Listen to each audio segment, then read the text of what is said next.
Boa tarde a todos. Eu tenho uma declaração para fazer. O governo brasileiro recebeu com profunda consternação a notícia da execução na Indonésia do cidadão brasileiro Rodrigo Muxfeld Goulart, ocorrida na tarde de hoje, 28 de abril de 2015, pelo crime de tráfico de drogas. Em carta enviada ao seu homólogo indonésio, a presidenta Dilma Rousseff havia reiterado o seu apelo para que a pena capital fosse comutada, tendo em vista o quadro psiquiátrico do brasileiro, agravado pelo sofrimento que sua situação lhe provocava nos últimos anos.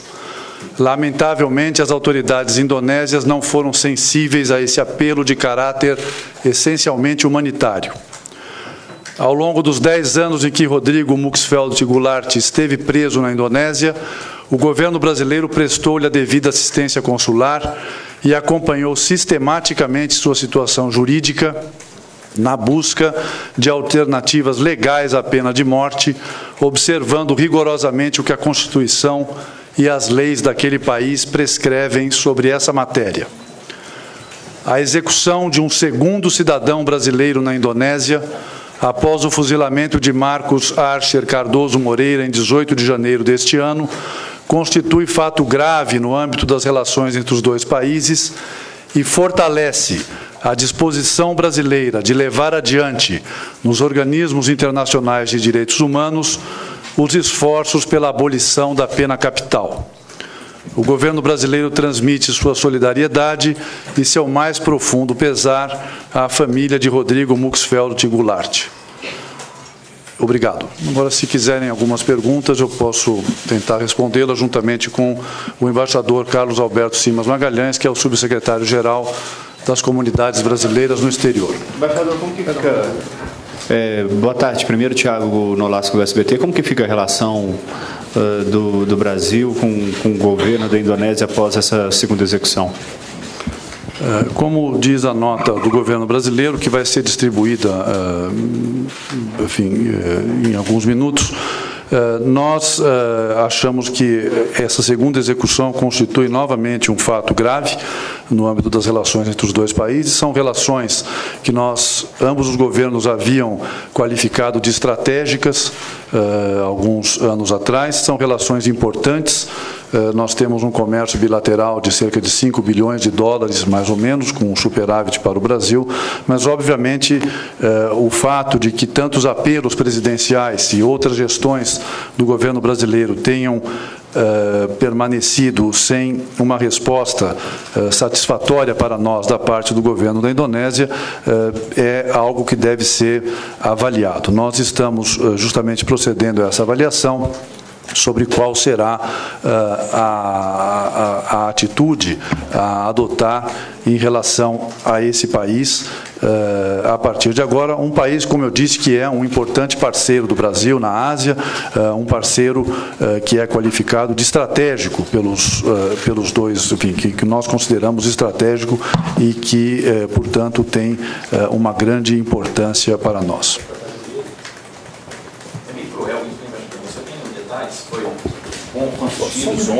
Não, eu não tenho esses detalhes, eles chegarão certamente ao conhecimento de todos através do próprio escritório do Procurador-Geral indonésio.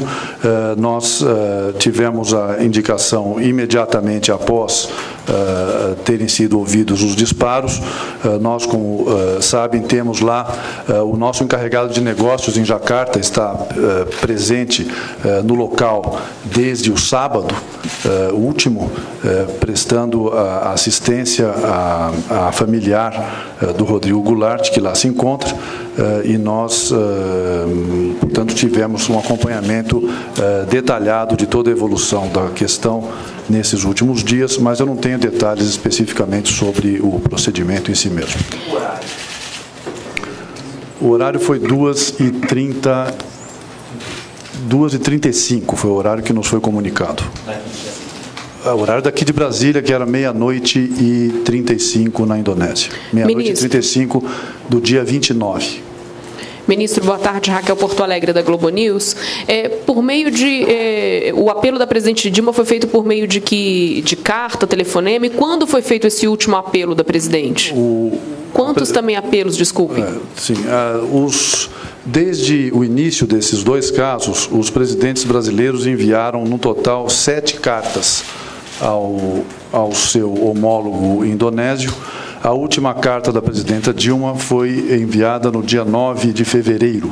É uma carta em que ela fazia um apelo muito veemente pela comutação da pena, levando em conta aspectos humanitários, especialmente a questão da saúde mental do Rodrigo Goulart. Ela também fez um telefonema nesse período ao presidente e foram feitas diversas gestões. Nós mantivemos as gestões junto ao governo indonésio por diversos canais para tentar apoiar de todas as formas os esforços que eram feitos pelos advogados do Rodrigo Goulart para tentar adiar e eventualmente comutar a pena em função do seu estado de saúde. Okay. Boa tarde, embaixador. Ivna, TV Globo. O senhor falou que está sendo avaliada que atitude será tomada em relação à Indonésia. Tem alguma... Eu sei que essas coisas costumam demorar, enfim, é uma avaliação complexa, mas a gente pode esperar em quanto tempo isso pode ocorrer? Que tipo de medidas podem ser? Nós estamos precisamente avaliando isso, mas é importante que notem a segunda parte da declaração, onde se manifesta a disposição brasileira de levar adiante de uma forma mais intensa e mais ainda militante os esforços pela abolição da pena capital. Eu acho que esse é um aspecto importante do que nós vamos extrair desse episódio, essa renovação da disposição do governo brasileiro, que já era muito militante, já vinha sendo muito atuante nesses foros internacionais, para, junto com outros países que se opõem fortemente à pena de morte, tentar obter que, pouco a pouco, essa forma de punição seja abolida no mundo inteiro. Boa tarde, embaixador. Mário Sérgio, da Bloomberg. Eu sei que vocês estão ainda estudando, óbvio, mas eu queria saber que tipo de reação o Brasil pode ter, além de mandar um comunicado, além de fazer uma gestão pelo fim da pena capital, em termos práticos, comerciais, diplomáticos, o que o Brasil pode fazer, o que está na mesa, o que pode ser feito pelo Brasil? Obrigado. Eu não vou entrar em detalhes sobre isso, mas eu acho que nós temos uma preocupação também, que é a de conversar com o governo indonésio e procurar ver de que forma nós podemos, eventualmente, evitar que isso volte a acontecer, em primeiro lugar, e, em segundo lugar, ver formas de que os países possam superar essa questão que foi muito grave entre os dois países. Mas eu não vou descer a detalhes e nós vamos especialmente dirigir nossos esforços nesse âmbito multilateral e no trabalho de convencimento dos países que ainda aplicam a pena capital para que ela possa ser paulatinamente abolida. Há um grande esforço para que os países vão decretando pelo menos moratórias na utilização da pena capital, ainda que não façam uma alteração do seu regime jurídico, para que mais adiante se possa chegar, então, a essa situação que seria ideal da abolição da pena capital.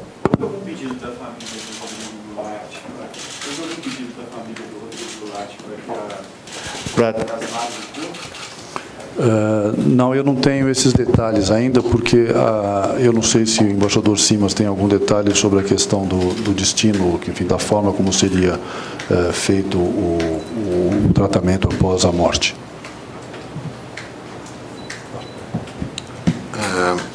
A família decidiu enterrar o Rodrigo Goulart no Brasil, pelo que será o corpo trasladado e não mais cremado, como era a intenção original. Vocês têm alguma informação a respeito disso? Foi feito um pedido? Só o que vai ser trazido para o Brasil? Eu responderia mais uma pergunta. Olá, boa tarde. Embaixador, eu gostaria de saber se o Brasil vai atuar juntamente com outros países que também tiveram cidadãos executados ao longo desses últimos meses. E eu gostaria de saber também Mais duas coisas. O governo brasileiro vai arcar com algum custo relativo ao translado do corpo dele para cá? E como é que está a situação de outros brasileiros também condenados por tráfico de drogas em outros países? Existe algum levantamento no sentido de verificar se eles estão sendo submetidos a situações subhumanas, situações nesse sentido? Bem, deixa eu ver. Nós não temos nenhum outro caso de cidadão brasileiro que esteja, nesse momento, sendo processado ou que condenado à morte, ou de forma que pudesse ser condenado à morte. Nós fazemos um acompanhamento muito detalhado de todos os brasileiros que estão presos no exterior. Nós temos uma vertente do nosso serviço consular que se especializa na assistência a presos brasileiros no exterior. Nós monitoramos a situação de cada um deles. Há pouco tempo foi divulgado aqui foi divulgado o levantamento em relação ao ano de 2014, com uma apresentação detalhada das estatísticas relativas aos presos brasileiros. Há uma parte deles, obviamente, que foi presa por tráfico de drogas. Nós não temos conhecimento de nenhum caso específico em que haja um problema de violação de direitos humanos dos nossos presos no exterior. Nosso serviço consular é muito atento a isso e nós, como disse, acompanhamos isso de maneira muito detalhada e criteriosa. Se você puder repetir a segunda parte da sua pergunta. Perfeito, perfeito. O Brasil atuou durante esse período em que ficou evidente que havia uma crescente ameaça de que as penas fossem executadas. O Brasil procurou atuar em coordenação com outros países que tinham nacionais na mesma situação e também fez apelos ao Vaticano, ao secretário-geral das Nações Unidas, etc., para que intercedessem em favor dos nossos nacionais. Nós fizemos gestões conjuntas, nós participamos de uma iniciativa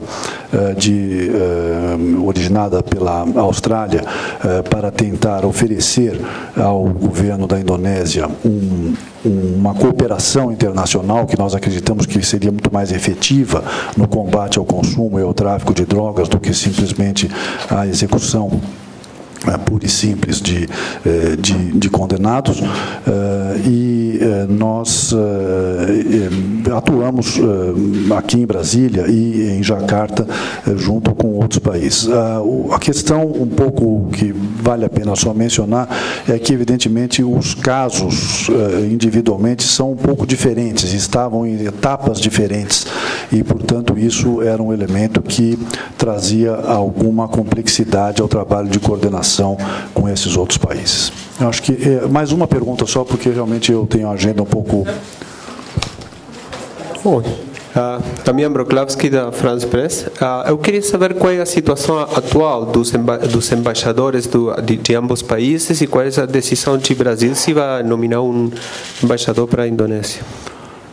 O nosso embaixador na Indonésia havia deixado o país há umas semanas atrás num processo normal de remoção de embaixadores que nós fazemos. Ele já estava há 4 anos em Jacarta e ele partiu, eu não sei precisar a data, mas algumas semanas atrás ele partiu para um novo posto. Ele acompanhou esse processo até muito avançado, mas partiu e nossa embaixada ficou nas mãos de um encarregado de negócio que foi extremamente competente no tratamento dessa questão. A embaixada da Indonésia aqui continua também nas mãos de um encarregado de negócios e não há, por enquanto, uma previsão sobre quando haveria uma mudança do status das duas embaixadas ou de cada embaixada independentemente. Muito obrigado, eu fico por aqui. Qualquer coisa, a nota vai ser distribuída e depois, através da assessoria de imprensa aqui, nós ficamos à disposição para responder outras perguntas. Muito obrigado.